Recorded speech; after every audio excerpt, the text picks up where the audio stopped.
छत्रपती शिवाजी महाराज यांनी मुघलांच्या काळात यशस्वीपणे कार्यभार सांभाळण्यासाठी आदर्श यंत्रणा उभारली. शिवरायांनी 18 पगड जातीच्या लोकांना एकत्र करून स्वराज्य उभारले, असे प्रतिपादन ग्रामविकास मंत्री जयकुमार गोरे यांनी केले. जिल्हा परिषदेच्या माध्यमिक शिक्षण विभागाच्या वतीने छत्रपती शिवाजी महाराज शिवराज्याभिषेक सोहळ्याचे आयोजन करण्यात आले आहे.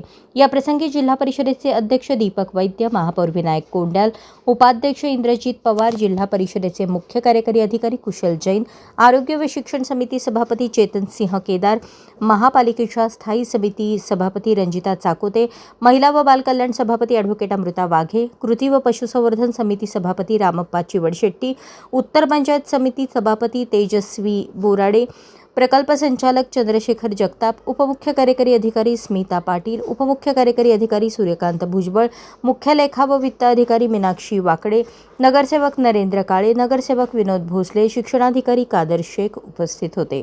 प्रारंभी छत्रपती शिवाजी महाराज यांच्या पुतळ्यास पालकमंत्री जयकुमार गोरे यांच्या हस्ते पुष्पहार अर्पण करून वंदन करण्यात आले. त्यानंतर स्वराज्य गुढीचे पूजन पालकमंत्री गोरे व मान्यवरांच्या हस्ते करण्यात आले. स्वागत व प्रास्ताविक उपमुख्य कार्यकारी अधिकारी स्मिता पाटील यांनी केले. सूत्रसंचालन जिल्हा कार्यक्रम व्यवस्थापक सचिन जाधव यांनी केले. छत्रपती शिवाजी महाराजांनी मुघलांच्या काळात यशस्वीपणे कार्यभार सांभाळण्यासाठी आदर्श यंत्रणा उभारली. त्याच अनुषंगाने हिंदवी स्वराज्याचा कार्यभार सुरू केला.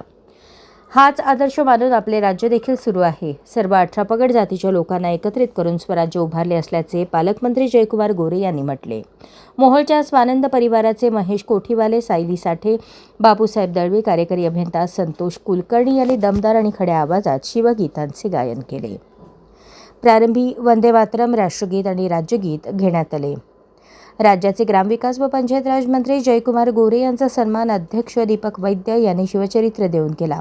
माध्यमिक शिक्षण विभागाने नेटकेपणाने शिवराज्य दिन कार्यक्रमाचे आयोजन केले होते. शिक्षणाधिकारी सचिन जगताप यांनी शिवचरित्र भेट देण्याची संकल्पना राबवली.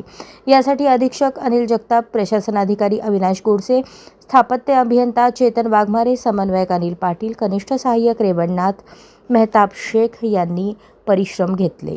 अशाच नवनवीन अपडेटसाठी जनता राज्य न्यूज चॅनलला सबस्क्राईब करा, लाईक करा आणि शेअर करायला विसरू नका.